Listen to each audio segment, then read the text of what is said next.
आज हम सीखेंगे क्या है onto function. What is onto function या आच्छादक फलन क्या होता है? A function f from x to y is said to be a onto function if and only if its codomain is equal to its range. कोई भी function onto तब कहा जाता है जब उस फंक्शन की कोडोमेन उस फंक्शन की रेंज के इक्वल हो।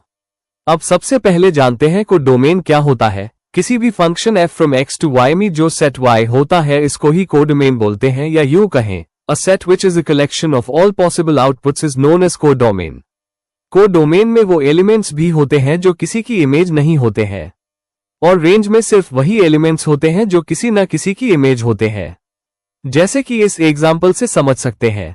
यहां पर इस फंक्शन में कोडोमेन में पॉसिबल आउटपुट्स 3, 9, 11 और 14 है, और जो इस फंक्शन की इमेजेस है वो भी 3, 9, 11, 14 है। यह ऐसा केस है जहां कोडोमेन और रेंज के एलिमेंट्स इक्वल हो गए हैं। इसका मीनिंग यह है कि कोडोमेन इज इक्वल टू थे रेंज। ये कंडीशन ऑनटू फंक्शन की है, इसीलिए ये फंक्शन ऑनटू है। अब दूसरा एग्जाम्पल, यहां पर कोडोमेन के एलिमेंट्स हैं 1, 2, 3, 4, 5 एंड 6 और रेंज के एलिमेंट्स हैं 2, 4 एंड 6। यहां से हम देख सकते हैं कि फंक्शन की कोडोमेन रेंज के इक्वल नहीं है, इसीलिए ये फंक्शन ऑनटू नहीं है।